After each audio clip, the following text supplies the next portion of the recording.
আয় রে দিন যায় রে, আর যে সময় নাই, পথে নাম রে ঘর ছাড় রে, যদি আলোর দিশ। নমস্কার, নাট্য আনন আয়োজিত ইন্টারভিউ আগামীর জন্য আজকে আমাদের অতিথি অভিনেতা আদিল হোসেন, প্রশ্নে আমি, সঞ্চালনায় চন্দন সেন। গোটা অনুষ্ঠানটি রেকর্ড করেছেন ঋতব্রত মুখোপাধ্যায়। আজকে আদিলের সঙ্গে কথাবার্তার প্রথম পর্ব। আয় আয় রে দিন যায় রে, আর যে আদিল, আমি বিশেষভাবে কৃতজ্ঞ হচ্ছে অনিন্দিতা সর্বাধিকারীর কাছে, কারণ তার সঙ্গে মানে সে আপনার সঙ্গে যোগাযোগ করিয়ে দেওয়ার জন্য আমরা আজকে মিটিংটা করতে পারছি। এর পরের থেকে অনির্বাণই কথা বলবে, আমি মাঝখানে মাঝখানে একটু একটু ফুট কাটবো। কেন? হ্যাঁ, অনির্বাণ। ওকে, থ্যাংক ইউ চন্দনদা। আদিল, এই চন্দনদাদের দল থেকে, মানে নাট্য আনন্দ বলে যে দল চন্দনদাদের, বহুদিনের মানে থিয়েটার অর্গানাইজেশন, এবং খুবই সুনামের সঙ্গে তারা কাজ করে চলেছে অনেকদিন। তো ওদেরই মূলত প্রযোজনা এটাই অনুষ্ঠানটা, এটা একটা ইন্টারভিউ সেশন মতো। তো এখন আমি আমি যেহেতু খুব অল্প দিনের জন্য হলেও তোমার সঙ্গে ভারতবর্ষের খুবই ইন্টারেস্টিং একটা জায়গায় কটা দিন কাটাতে পেরেছিলাম, এবং তোমার সঙ্গে খুব অল্প কিছু দিনের জন্য কাজ করতে পেরেছিলাম, যে সৌভাগ্য হয়েছিল। তাই আমি মূলত সেই মেমোরি থেকেই তোমাকে প্রশ্ন করব। মানে তোমার আর আমার পার্সোনাল মেমোরি যা আছে, মানে তোমার সঙ্গে কাজ করার মেমোরি আমার কাছে যা আছে, কথা বলার মেমোরি আমার কাছে যা আছে, আমি সেটার উপরেই তোমাকে প্রশ্ন করব। কিন্তু আদতে আমাদের উদ্দেশ্যটা ন্যাচারালি যে আমাদের যারা থিয়েটার প্র্যাকটিশনার আছেন বাংলায় বা অন্যান্য জায়গাতেও, বাংলা ভাষায় যে সমস্ত থিয়েটার প্র্যাকটিশনার, তাদের জন্যই মূলত এই অনুষ্ঠানটা। তো আমি তোমাকে বেশি নয়, 5টা মতো প্রশ্ন করব। সেগুলো তুমি বিভিন্ন সময় বিভিন্ন ধরনের আড্ডায় আমাদেরকে বলেছিলে, আমাকে তো আমি সেই প্রশ্নগুলোই খানিকটা করে করব। আমি নিজে তখনও শুনেছিলাম, আমি নিজে আবারও শুনতে চাই। তো তোমার কাছে প্রথম প্রশ্ন আমার, আদিল, যে তুমি national school of drama pass করার পরে তোমার আরেকটা ট্রেনিং ফেজে যাওয়ার যে ইচ্ছে, বা তুমি এখনো আমার মনে আছে বলেছিলে যে আনলার্ন করার যে প্রসেস, সেটা তোমার গুরু বলেছিলেন বলে তুমি রাজি হয়েছিলে, নাকি তোমার national school of drama pass করার পরে মনে হয়েছিল যে এবার এটাকে আনলার্ন করার দরকার? ন্যাশনাল স্কুল অফ ড্রামা থেকে পাশ করার পরে আনলার্নের কথাটা আসেনি আমার আমার তো মনে হয়। বা এখন আমি যেভাবে দেখছি, তোমার সঙ্গে আমার শেষ দেখা হয়েছিল হাম্পিতে। কোন সনে ছিল সেটা, অনির্বাণ? হাম্পিতে 2015। হ্যাঁ, 15। তো 5 বছর হয়ে গেছে। যে তারপরে যে ধারণা বা অভিনয়ের প্রতি বা অভিনয়ের শৈলীর নিয়ে যে ধারণাগুলো পরিবর্তন হতে থাকে, তো তো এখন আমি বলতে পারি যে আনলার্নিং যেটা, মানে যেটা শিখেছি সেটা যেন একটা ফার্স্ট হ্যাবিট হয়ে যায়, নট এ সেকেন্ড হ্যাবিট। সেটা মনে হয় আমার এসছিল, এখনো হচ্ছে। কিন্তু ন্যাশনাল স্কুল থেকে পাশ করে, স্কুল অফ ড্রামা থেকে পাশ করে পরবর্তী যেটা ট্রেনিং প্রসেসে আমি গিয়েছিলাম, সেটা শেখার জন্যই গিয়েছিলাম, আনলার্নিং এর জন্য নয়। কারণ ন্যাশনাল স্কুল অফ এনএসডি থেকে পাশ করার পর আমার মনে হলো যে আমি সমুদ্রটা দেখতে পাচ্ছি, কিন্তু মাঝখানে মানে এখনো অনেক দূর আছে যাওয়ার। সমুদ্র দেখতে পেলাম, কিন্তু সমুদ্রতে যে নৌকোটা নিয়ে যাব, সেটার জন্য আমি প্রস্তুত হয়েছিলাম আর কি। তো আমার পরবর্তীকালের যে শিক্ষক ছিলেন, তিনি খালিদ তৈয়বজি, তার সঙ্গে যখন আমার কথা হলো যে আমি তো অভিনয় শিখতে চাই, তো এনএসডি থেকে পাশ করার পর আমার মনে হলো যে আমি তো কিছুই জানি না, কি কি শিখতে হবে। হয়তো সেটা একটু শিখেছি, যে আচ্ছা এই দিকটা আমার আমার একটু উইকনেস আছে, এটা হচ্ছে আমার একটু স্ট্রেংথ আছে এই অ্যাসপেক্টস গুলোতে, সেগুলোকে নিয়ে কি করে একটা ট্রেনিং প্রসেস, যেটা আমার যেন ডেইলি ট্রেনিং প্রসেস, প্রত্যেকদিন একজন অভিনেতার যে একটা যেটা মানে হিন্দিতে বলে সরগম, রেওয়াজ। সরগম, রেওয়াজ, যেটা সেই রেওয়াজটা আমার জন্য কি হতে পারে, আর কি কি জিনিস সেই রেওয়াজটাতে আমি আনতে পারি, যার জন্যে যে যেমন ধরো সঙ্গীতের রেওয়াজের জন্য সারেগামা থেকে শুরু করে বিভিন্ন রাগ ওরা করে, একটা সুবিধে আছে গায়কদের যে রাগগুলো already form, there is a structure, there are notes, there are melody, কিন্তু অভিনেতার জন্য তো সেটা নেই। অভিনেতা প্রত্যেকটা চরিত্র যখন করতে যাবে একটা নতুন রাগ রাগ সৃষ্টি করতে হবে।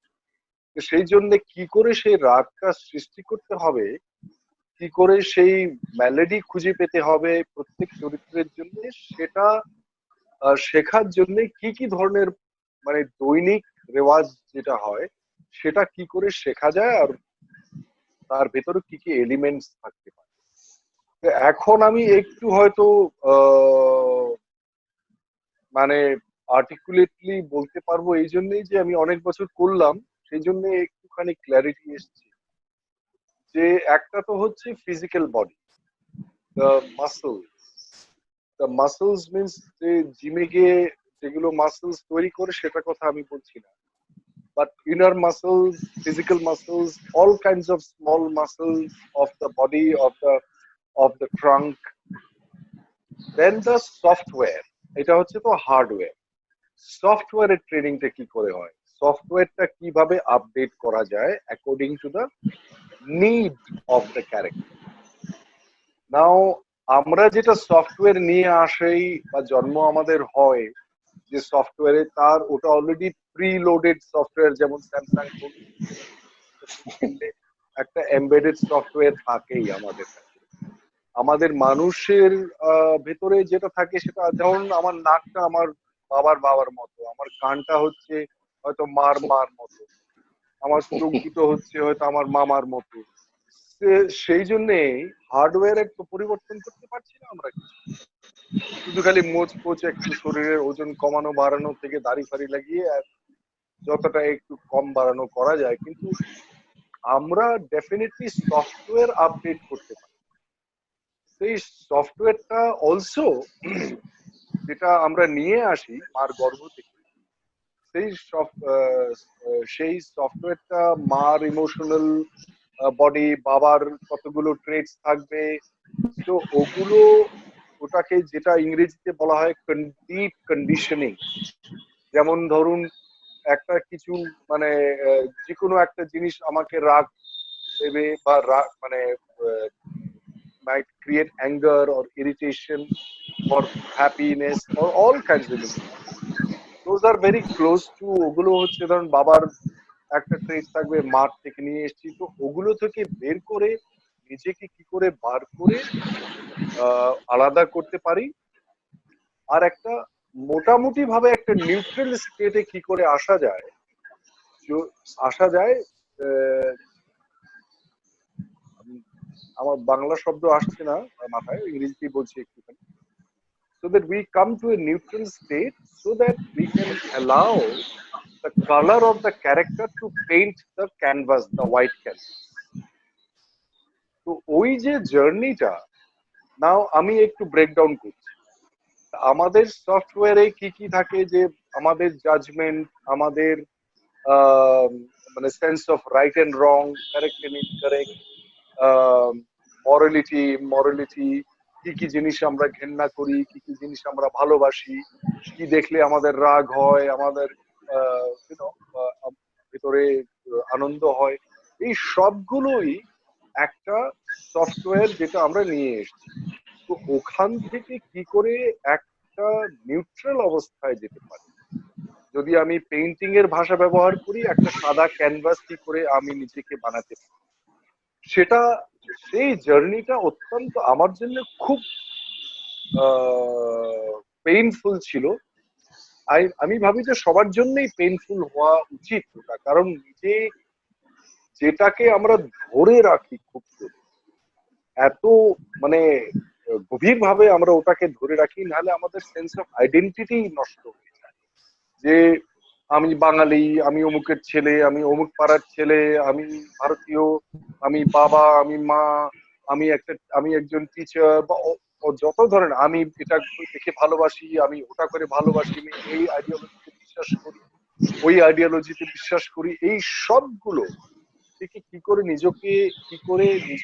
নিজেকে মুক্ত করে একটা নিউট্রাল অবস্থায় যতটা পারা যায় নিয়ে এসে, আমি যদি হিটলারের চরিত্রে অভিনয় করতে চাই, আমি ধরে নিলাম যে হিটলার সবচাইতে ঘৃণিত ব্যক্তি পুরো পৃথিবীতে, হিটলারের চরিত্রে অভিনয় করতে চাই, তাহলে আমাকে আমার ভেতরে যে আহ, যে এটাকে কি বলা যাবে, বিশালতা, সেটাকে এত বড় করতে হবে যেন আমি হিটলারকে আলিঙ্গন করে ভালোবেসে কোনো ধরনের জাজমেন্ট না রেখে, ওর কোনো অ্যাকশনের প্রতি আমাদের কোনো ধরনের ঘৃণা না রেখে, আমরা কি করে ওকে খুব নিজের ভেতরে গ্রহণ করতে পারি।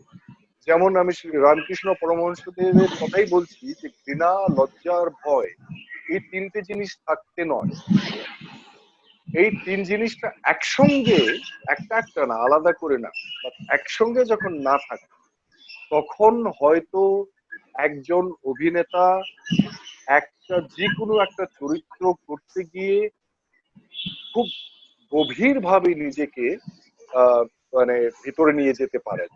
যেমন আরেকটা উদাহরণ দিলে খুব ভালো হবে মনে হয়, যে আমরা যদি যেমন পুরনো সংস্কৃত নাটকে ছিল পাত্র আর পাত্রী, এখনো হয়তো বাংলা নাটকেও সেই লেখা হয় চরিত্র, এটা হচ্ছে মানে আধুনিক জগতের নাটকে লেখা হয় চরিত্র, বাট আগের যখন সংস্কৃত নাটক আমরা পড়তাম তখন পাত্র পাত্রী লেখা হয়, চরিত্র লেখা হয়।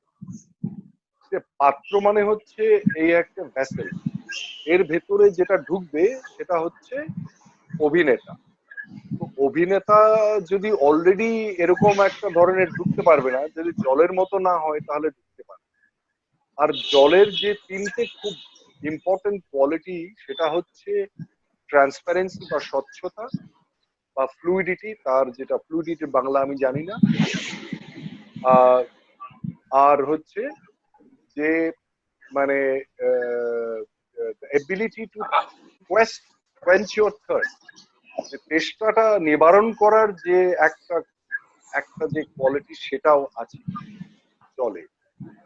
এই তিনটে কোয়ালিটি নিজের ভেতরে আমরা মানুষ হিসাবে কি করে মানে আয়ত্ত করতে পারি।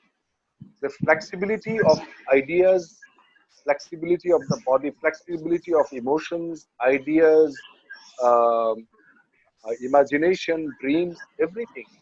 The sense of right and wrong and ঘৃণা or অঘৃণা, যা মানে এই সকল জিনিস থেকে মুক্ত করে ফিজিক্যাল ফ্লেক্সিবিলিটি, যেমন আমার শরীর যদি অলরেডি এরকম করে থাকে, একটা ধরনেরই থাকে, সেটাকে যদি আমরা লচিলাপন যেটা হিন্দিতে বলে, সেটা আমরা না আনতে পারি। আর স্বচ্ছতা সবচেয়ে ইম্পর্টেন্ট হচ্ছে ট্রান্সপারেন্সি। স্বচ্ছ বলে না সেটা, ট্রান্সপারেন্সিকে বাংলায়, হ্যাঁ, to bring transparency into your life does not, it means to me যে all the thoughts, all the feelings, all the emotions that I feel, thoughts which are very very, we hate those thoughts, কতগুলো মাথায় এত চিন্তা আসে আমাদের, বাবা কি করে চিন্তা করলাম,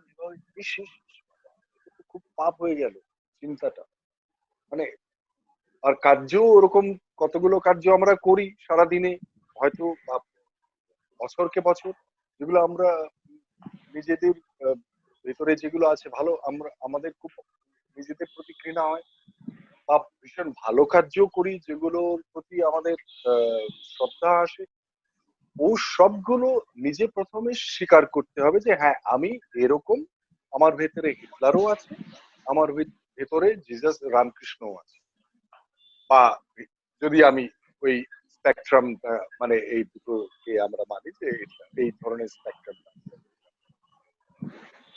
যে হিটলার থেকে রামকৃষ্ণ অব্দি পৌঁছানোর যে রাস্তাটা, যে যে যে রাস্তার যে যেটাকে জার্নি বলে, সেটা তো অ্যাক্টার্স জার্নি আমার মতে, যে আমি যদি রাম শ্রী রামকৃষ্ণ যদি একজন অভিনেতা হতেন, তো হিটলারের চরিত্র অভিনয় করতে ওনার কোনো প্রবলেম হবে না। কারণ ওনার মানে দিল দরিয়া বা এত বড় মন, তো হিটলারকে আলিঙ্গন করে বলছে বাবা তুই ভালো থাকিস, তুই কি করেছিস, যেমন জিসাস ক্রাইস্ট বলেছে যে forgive them Lord, they know not what they are doing. ওই ধরনের যে বিশালতা অন্তর, সেই বিশালতা আয়ত্ত করা বা প্র্যাকটিস করা। কিন্তু হিটলার রামকৃষ্ণের চরিত্র অভিনয় করতে পারবেন না, কারণ ওনার বিশালতা খুব নিকৃষ্ট বা কি বলে ওটাকে, narrow. So it is for me as an actor, ট্রান্সপারেন্সিটা হচ্ছে যে how is it possible for me to accept, to accommodate, to embrace all kinds of qualities that I have, আমার ভেতরে যেগুলো আছে। আর সেই জন্যই যদি আমি নিজেকে গ্রহণ করতে পারি আমার সব ধরনের গুণ বা অগুণ দিয়ে, তাহলেই আমি আরেকজনকে গ্রহণ করতে পারবো। আর সে আরেকজন আমাদের ক্ষেত্রে হচ্ছে চরিত্র বা মানুষ, আমাদের রিলেশনশিপ। তারপরে আরেকটা যে কোয়ালিটি জলের হচ্ছে, সেটা হচ্ছে তেষ্টা, যে নিবারণ করে। তেষ্টাটা কি জিনিস? যে আত্মিক তেষ্টা, যেটা আত্মার যেটা তেষ্টা, যে আমরা মানুষ হিসাবে জন্ম হওয়ার সঙ্গে সঙ্গেই ছোট থেকেই আমাদেরকে আমরা we always want to know more, we want to be bigger than ourselves, we want to journey to learn more, we want to experience more। আর সেই জন্য হয়তো বেশিরভাগ মানুষ পৃথিবীতে, 99% মানুষ হয়তো আত্মহত্যা করে না, যে কিছু একটা হবে, কালকে কিছু একটা হবে, বা আমরা কালকে একটা কিছু করবো, বা পরশু দিন করবো, বা তার পরের দিন। এই যে বেঁচে থাকার যেটা যেটা একটা স্পৃহা, সেটা থেকে আমরা নিজেদেরকে মুক্তি করতে পারি। সেই জন্যই লোকেরা আত্মহত্যা করে না, নাহলে এই পৃথিবীতে যা অবস্থা, সেটা থেকে তো মানে লোকরা কিভাবে বেঁচে আছে, সেটাই একটা বড় ব্যাপার। তো এই যে আত্মিক একটা তীব্র চেষ্টা মানুষের জানার জন্য, নিজেকে জানার জন্য, না জেনেও হয়তো আননোয়িংলি ওরা জানতে চায়, বা নিজেকে এই যে লিমিটেড শরীরের ভিতর থেকে আমরা যে উঠতে চাই, আমরা যে ফ্লাইট নিতে চাই, সেটা হচ্ছে তেষ্টা। আর সেই তেষ্টাকে যদি একজন অভিনেতা নিবারণ করতে পারে, তখনই নিবারণ করতে পারবে যখন সেই তেষ্টার বিষয়ে আমি জানবো, নিজের তেষ্টার বিষয়ে জানবো, আর তেষ্টাটা কিভাবে নিবারণ করা যায় সেটা আমি খুঁজে পাবো। যেমন নাটকের জড়িয়েতে বা নভেলের জড়িয়েতে, রবীন্দ্রনাথ ঠাকুরের বা অন্য পোয়েট্রি যারা কবি আছে, তারা যে লিখেছেন, আমরা যে শরৎচন্দ্র চট্টোপাধ্যায়ের গল্প বা কবি নজরুলের যে ধরনের একটা আত্মিক একটা সংযোগ বা যোগাযোগ ঘটায় দুজনের মাঝে, যারা পড়ে সেই কবিতা বা গান বা একটা উপন্যাস পড়ে বা একটা নাটক দেখে, সেই একটা তেষ্টা নিবারণ করে। এই তিনটে কোয়ালিটি যে আছে জলের, সেই তিনটে কোয়ালিটি যখন আমাদের হবে, flexibility, transparency and the ability to quench your thirst, তখনই আমরা সেই পাত্রে ঢুকতে পারি। আর সেই পাত্রে যখন ঢুকবো, তখনই হয়তো সেই চরিত্রটা সম্পূর্ণভাবে, পূর্ণাঙ্গভাবে, হোলসামলি আমরা গ্রহণ করতে পারবো। সেই জার্নিটার জন্য আমি আমার শিক্ষক যখন বললাম, তো তখন উনি বললেন যে তাহলে তুমি আমার সঙ্গে কাজ করা শুরু। শারীরিক কারণ আমাদের মনের ভিতরের জিনিসগুলো তো ধরা যায় না। So physically we went to go inside to catch the spirit of this body. The body, this is a body, but you don't call me the body of Adil. You call Adil. This is not Adil. This is not Adil. This is Adiler কান, এটা আদিলের নাক, এটা আদিলের চোখ, এটা আদিলের শরীর বা মাথা বা শরীর। আদিলটা কোথায়? আমি যদি মারা যাই 1 সেকেন্ডের ভিতরে, তখন বলবে আদিলের শরীরটা, আদিলের বডিটা একটু সরাও, 1 মিনিটের ভিতরে আমি আদিল থেকে আমি শরীর হয়ে যাচ্ছি। এই শরীরের যে কমপ্লেক্সিটি, যে জটিলতা, সেই জটিলতাকে বোঝার জন্য ইমোশনস আমাদের, তারপরে শরীর, আমাদের আবেগ, আমাদের ইমাজিনেশন, স্বপ্ন, ড্রিম, এই সবগুলো, inner nerve centres, nervous system, এই সবগুলোকে কিভাবে একটা ট্রেনিং এ সারাদিনে একজন অভিনেতা কি করতে পারে, তার ট্রেনিং এর জন্য আমি আমার শিক্ষকের সঙ্গে যাত্রা আরম্ভ করলাম। সেই যাত্রা অনেক দিন চলেছে, এখনো চলছে, এটা শেষ হচ্ছে না। তো আনলার্নিং এর প্রসেসটা তুমি খুব ভালো সময় আমাকে এই ব্যাপারটা জিজ্ঞেস করছো। আমি বাংলাদেশ যাওয়ার 20 দিন আগে থেকে আমার মেন্টর দিলীপ শঙ্করজি, তুমি নাম শুনেছি ওনার সঙ্গে কাজ করা শুরু করেছি প্রথম একটা নতুন প্রসেস। সেই নতুন প্রসেসে কাম করা শুরু যখন প্রথম দিনই দেখলাম, ওরে বাবা, আমি তো কিছুই জানি না। তো উনি আমাকে বললেন आदिल क्या लग रहा है कि आपको कुछ नहीं आता है ना? मैंने कहा मुझे तो लग रहा है कि मुझे कुछ नहीं आता है।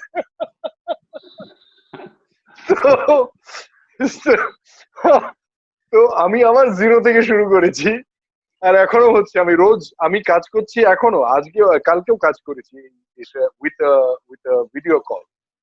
So I'm working on that particular play that I mentioned to you, Karmnishtha, যেটা হচ্ছে কৃষ্ণ আর অর্জুনের কথোপকথন, ওটা নিয়ে কাজ করছি। বাট আমি ফিজিক্যালি একসঙ্গে কাজ করতাম, কিন্তু লকডাউনের পর আমরা এইভাবে ভিডিওতে কাজ করছি। তারপর কালকে আমি আবার বললাম, আমি তো একদম জিরো হয়ে গেলাম, মানে I feel I don't know anything. উনি বলছে it's a good sign, very good sign, very good sign. So এখন আমার মনে হচ্ছে আনলার্নিং শুরু হয়েছে, তার আগে শুরু হয়নি আনলার্নিং। একটা খুব লম্বা জবাব দিলাম একটা ছোট প্রশ্ন। Adil, what is this new challenge, if it is possible? I don't think I can explain. একটা নতুন প্রসেস, যেটা নতুন মানে কি, আমার টিচার আরেকজন যে অভিনয় শিক্ষা আমাকে দিয়েছেন, তার নাম আমার বলা বারণ আছে। উনি পন্ডিচেরিতে থাকেন, উনি শ্রী অরবিন্দের আশ্রমে থাকেন। তো ওনার যে প্রসেসটা, সেটা উনি খুঁজে বার করেছেন। আর সেই প্রসেসটাতে আমি বললে কিছু বোঝা যাবে না। It is the inner repetition, যেটা থেকে ইন্টেলেক্টকে বা চরিত্র ইন্টেলেক্ট দিয়ে বুঝতে চেষ্টা করা থেকে সম্পূর্ণভাবে মুক্ত করে কোনো ধরনের যেন ইন্টেলেক্ট মানে বা বুদ্ধিমত্তা বা ব্রিলিয়েন্ট আইডিয়াস, এগুলো যেন কোনো কারণেই না আসে। তা থেকে মুক্ত করে কিভাবে শরীরের নার্ভাস সিস্টেম আমরা একটা অভিনয়ের সত্যতে কিভাবে আসতে পারি, এটা লং প্রসেস। আমার যে মেন্টর, উনি পন্ডিচেরির শিক্ষকের সঙ্গে গত 7.5 বছর কাজ করার পর একটা নাটক রেডি করেছে। সেই নাটকটা উনি শুধু করেন যখন উনাকে রিকোয়েস্ট করা হয়, আর উনি যেখানে থাকেন ওখানে একটা রুম আছে, আপনি একজনও যদি রিকোয়েস্ট করেন উনি করবেন আপনার সাথে। তো আজ অব্দি আমি যত নাটক দেখেছি সারা পৃথিবী, এত ইম্প্যাক্টফুল নাটক আমি জীবনে কখনো দেখিনি। সেই প্রসেসটা খুব আমি প্রথম অবস্থা হলো যে এটা কি করে হবে, এটা তো অসম্ভব। কিন্তু যখন আমি ওনার নাটকটা দেখলাম, এক ওয়ান ম্যান পারফরমেন্স ছিল, solo, and it is about the finding is called finding Shams, মানে রুমির যে গুরু ছিল, উনাকে গুরু রুমিকে ছেড়ে দিয়ে চলে গেলেন। তারপর ওনার প্রতি মানে ওনাকে হারানোর যে মানে যেটা যে গভীর এটাকে কি বলে বাংলায়, যন্ত্রণা। পেইনকে, যন্ত্রণা, জন- সেটার ওপরে তা ওনাকে খুঁজতে পাওয়া, কি কেন খুঁজছে, কিসের জন্য খুঁজছে, সেটা আর্টিকুলেশনের উপরে পুরো নাটকটা লেখা হচ্ছে। সেই নাটকটা আমি যখন প্রথম দেখলাম, দেখে আমি 45 মিনিটের মতো চুপ করে বসেছিলাম, এত গভীর ভাবে ইম্প্যাক্ট করেছে। তো সেটা যখন আমার মানে বোঝা থেকে অনেক, আমি নাটকটা তো নাটক তো পড়লেই বুঝতে পারি, আমরা অতটুকু ইন্টেলিজেন্ট তো আমরা সবাই যারা নাটক পড়ে না, বুঝতে পারি। কিন্তু আমার ইন্টেলেক্টকে বাইপাস করে, আবেগকে বাইপাস করে, ইমোশনাল বডিকেও বাইপাস করে একটা গভীর মানে জায়গায় গিয়ে আমাকে এত জোরে আঘাত করেছে যে যন্ত্রণার যে মানে যে যন্ত্রণা হওয়ার পর যে একটা, যেমন আমরা যখন স্ট্রেচ করি না ভালোভাবে, একটা যন্ত্রণা হওয়ার পর একটা ওখানে সুইটনেস আসে, ওই জায়গাটায় গিয়ে হিট করে তো আমি চুপ হয়ে গেলাম। আর এত এক্সকুইজিট আর এত মানে গভীর ভাবে আমাকে কোনো নাটক আজ অব্দি ছুঁয়ে যায়। আর সেটা দেখার পর আমি তখন মানে কি বলে ওটাকে, আমি কনভিন্সড হলাম, I was convinced that this is a process that I would like to learn, and this process is completely different, not only different, it's so new that I had to start from zero, like I don't know anything about acting, now I start. ওটা শুরু হয়েছে এই মাস খানেক আগে। So now the unlearning process of the previous.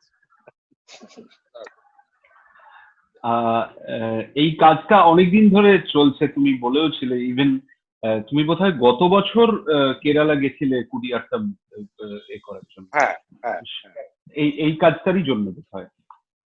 না, এই কাজ ভেবেছিলাম এই কাজটার জন্য, কিন্তু করার যখন আমি প্র্যাকটিস শুরু করলাম তখন বুঝলাম যে না, এই কাজটার জন্য কিছু দরকার ছিল না।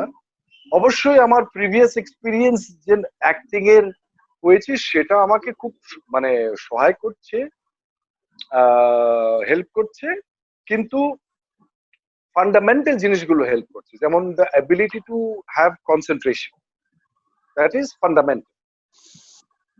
The ability to stay in an alert, concentrated, attentive, focused way for hours. That is fundamental in any acting or any creative work, according to me. আর শরীর যেন ওই যেমন ধরনের কনসেন্ট্রেশনের দরকার, যেটা খুব রিল্যাক্সড কনসেন্ট্রেশন, নাকি এই যে আমি আচ্ছা দাঁড়া এই 1 মিনিট আমি শুনছি, এই ধরনের কনসেন্ট্রেশন না। কনসেন্ট্রেশনটা হচ্ছে পুরো রিল্যাক্স স্টেট অফ, যে মানে আশেপাশে যা হচ্ছে সেটা হতে দিতে হবে, আওয়াজ হচ্ছে, মানে ভূমিকম্প হচ্ছে, সেটাকেও গ্রহণ করতে হবে, সব গ্রহণ করে নিজের ভিতরে যেটা স্ট্যাবিলিটি আছে, যেটা পোক্তভাবে খুঁটি যেটা গেড়ে নিয়েছে, সেটা যেন নড়চড় না করে, সেই ধরনের। Thank you Adil. আদিল, আমি তোমাকে 2 নম্বর প্রশ্নটা করি, সেটা হচ্ছে যে যদিও এই প্রশ্নটা যারা যারা তাদের পক্ষে একটু মুশকিল হবে কানেক্ট করা, যদিও অনেকেই হাম্পি গেছেন, কিন্তু that side of the river যেখানে ডাইনেস্টি গ্রিনটা আছে, ডেফিনেটলি আমরা কথা বলছি আনেগুন্ডির সাইডটা, যেখানে আমার তোমার সঙ্গে কাজ করার সৌভাগ্য হয়েছিল। তো অ্যাক্টিং ট্রেনিং এর ক্ষেত্রে আমার প্রশ্নটা হচ্ছে যে অ্যাক্টিং ট্রেনিং এর ক্ষেত্রে প্রথমত তুমি হাম্পি বা আমেগুন্ডির অ্যানশিয়েন্ট রক বেছে নিয়েছিলে কেন? আর দ্বিতীয়ত কয়েক মাসের একটা কাজ করতে গিয়ে সেটা 7 বছরে গিয়ে দাঁড়ালো কিভাবে?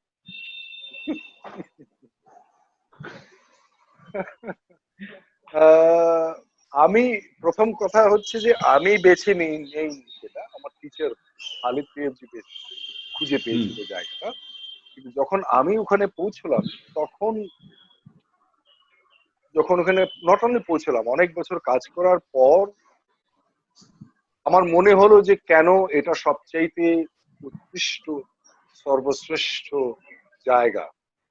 আমি যতগুলো জায়গাতে আমি গেছি, মানে স্টুডিওতেও কাজ করেছি, বিদেশে কাজ করেছি, বিদেশে জঙ্গলেও কাজ করেছি, বাট হাম্পির যে টপোগ্রাফি আর যে ধরনের টেম্পারেচার, সেইগুলোতে সেই জায়গাটায় জিওলজিক্যালি, মিথোলজিক্যালি, হিস্টোরিক্যালি, এই তিনটে দিক থেকে যখন দেখা যায়, আর বর্তমান যে অবস্থায় আছে সেটাও, এই 4-5টা অ্যাঙ্গেল থেকে, দৃষ্টিকোণ থেকে যখন দেখা যায় জায়গাটা, সবচাইতে আমার কাছে মনে হয় যে অ্যাক্টর্স ট্রেনিং এর জন্য খুব ভালো জায়গা। আমি বলছি না যে বাকি জায়গাগুলো খারাপ, আমি বলছি এটা আমার জন্য, আমার যে ধরনের ট্রেনিং আছে, বা আমি যে ধরনের আমি ট্রেনিং এ বিশ্বাস করি, তার ক্ষেত্রে ওই দিক থেকে দেখলে ওই জায়গাটা সবচেয়ে উৎকৃষ্ট। এই জন্যই যে জিওলজিক্যালি হাম্পি হচ্ছে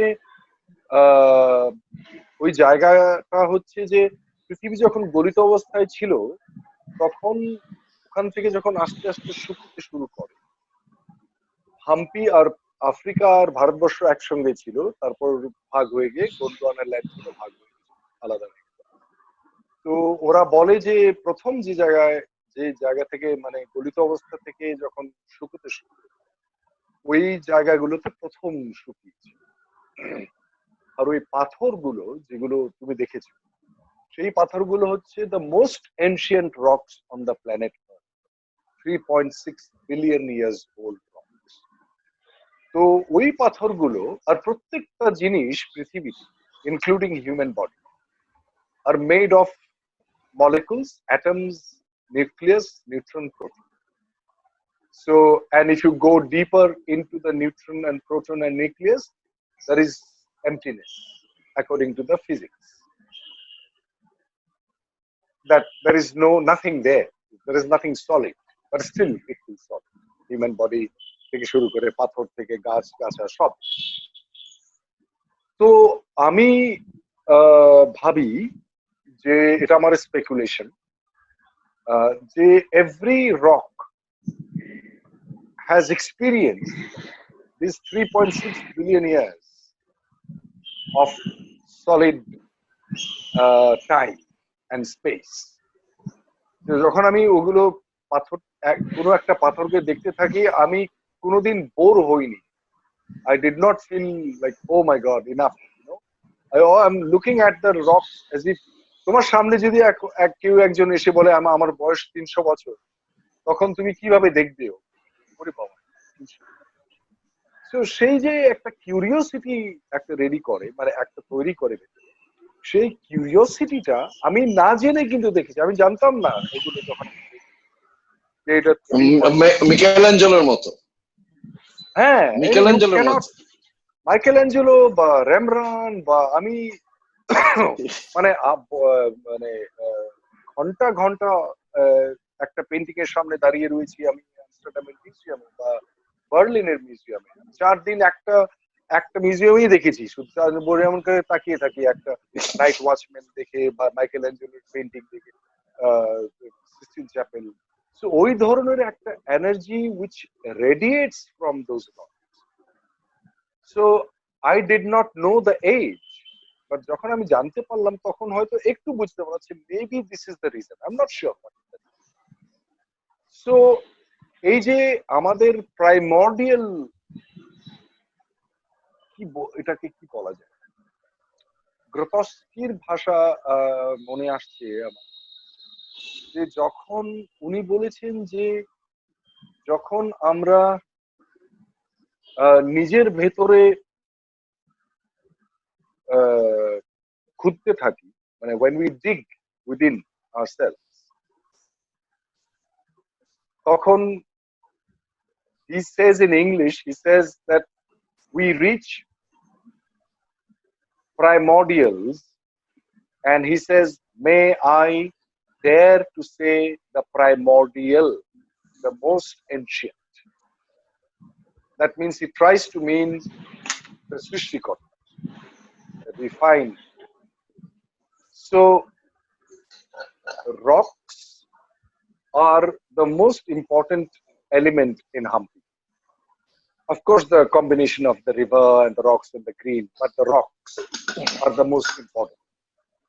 So, and আমরা যে জায়গাটায় ছিলাম, সেই জায়গাটায় তুমি গিয়েছিলে, তুমি নিয়ে গিয়েছিলে, হ্যাঁ সেই জায়গাটায় পা মানে তুমি উপরে চোখ দিয়ে খালি চলতে পারবে না, you have to constantly look down, otherwise you will you will sprain your ankle. তো যে অ্যাওয়ারনেসটা আমাদের শরীরের নিচের ভাগে মডার্ন লোকদের নেই, কারণ আমরা খুব সিকিউর জায়গাতেই থাকি, আমাদের ফুটপাথ গুলো ভালো, অবশ্য কোনো কোনো কলকাতার মতো রাস্তায় মানে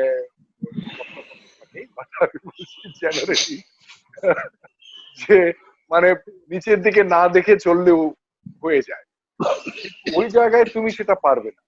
সেই অ্যাক্টার্সদের যেটা ইম্পর্টেন্ট এলিমেন্ট আমি দেখতে পাই যখন আমি কোনো একজন অভিনেতাকে যখন ট্রেন করি বা আমি যখন নিজের এক্সপিরিয়েন্স শেয়ার করি, তখন দেখি যে ওর বডির দুটো ভাগ খুব এত মানে different, the lower part is not connected to the upper part. It is connected biologically, but the energy flow is not there. So সেই জন্য কথাকালিতে প্রথম ট্রেনিংই হচ্ছে এই যে চকে বসে থাকা, then the lower part gets activated, the energy flow happens through the entire spine and it flows to the legs so that the body speaks. So আমি যখন যদি উঠতে চাই এভাবে না উঠে এই যে মানে দ্য লোয়ার ব্যাক থেকে আমি উঠছি, যেটা হয়তো আমরা একটু ট্রেনিং করেছিলাম হাম্পিতে মনে হয়। তো এই যে কানেকশনটা, ওটা ট্রেনিং এর দরকার হয় না, ওখানে চলাফেরা করলেই হয়ে যায়। তো আমার দেখি যাই অনেক, একেবারেই তাই, একেবারেই তাই। এই জন্যে আর ওটা ছাড়া যে বাকিগুলো জিনিস আছে, ফিজিক্যাল ট্রেনিং এর যে দরকার, যে ধরনের আমার টপোগ্রাফি দরকার, ইমব্যালেন্স হওয়ার জায়গায় কিভাবে আমি ব্যালেন্স হিসেবে রাখতে পারি, ইনার ব্যালেন্স কি করে তৈরি করতে পারি শরীরের জড়িয়তে, শরীরের ব্যালেন্স থেকে কিভাবে মেন্টাল ইমোশনাল ইনার ব্যালেন্স আসতে পারে, এই সবগুলো যে ট্রেনিং, আর জলের সঙ্গে কাজ, পাথরের সঙ্গে কাজ, আকাশের সঙ্গে কাজ, তারপরে ওই জায়গাটায় মানে ফুল থেকে শুরু করে গাছ থেকে যেগুলো ওখানে জীবজন্তু আছে, কি বলে কাঠ বেড়াল থেকে শুরু করে ছোট ছোট ফুল, তো এই সবগুলো যে 5 এলিমেন্টস যেটাকে বলা হয়, ওর সঙ্গে বাতাস, ওই ধরনের পরিস্থিতি ওখানে আছে। সেখানে আমি এটাকে কোনো দিনও কোনো এক জায়গায় খুঁজে পাবো না, কিন্তু ওই জায়গাটায় হাম্পিতে এই সবগুলো একসঙ্গে এক জায়গায়, যেটার জন্যই হাম্পিতে ফিরে যাওয়া। আর আমি কেন থাকলাম এত বছর, এই জন্যই যে ওখানে গেলাম আমি 6 মাসের জন্যে, তারপর আর আসতে ইচ্ছে করলো না, বেরোতে ইচ্ছে করলো না, যে এখানে তো থাকা যায়। আর ওখানে আমার খরচা হতো খুব বেশি, মাসে 1100 টাকা। আমি তো এরকমও কাটিয়েছি 1 মাস 500 টাকার ভিতরে কাটিয়েছি। তো এত খুব সুখে ছিলাম, তো কেন ওই জায়গা ছেড়ে চলে আসবো? কোনো কারণ খুঁজে পাইনি, আমি ওই জায়গা থেকে চলে আসার জন্যই থেকে গিয়েছিলাম। নমস্কার, আমি নাট্য আনন্দ থেকে ঋতব্রত মুখার্জি। আমাদের কোয়ারেন্টাইন আড্ডা সেশনস ইন্টারভিউ আগামীর জন্য তার 3য় পর্বের প্রথম অংশ আজ এই অবধি। আদিল হোসেনের সাথে কথা বলছেন অনির্বাণ ভট্টাচার্য এবং চন্দন সেন। তার পরবর্তী অংশ মুক্তি পাচ্ছে আগামীকাল। চোখ রাখতে হবে আমাদের ফেসবুক এবং ইনস্টাগ্রাম পেজে। দেখতে ভুলবেন না। সবাই ভালো থাকবেন।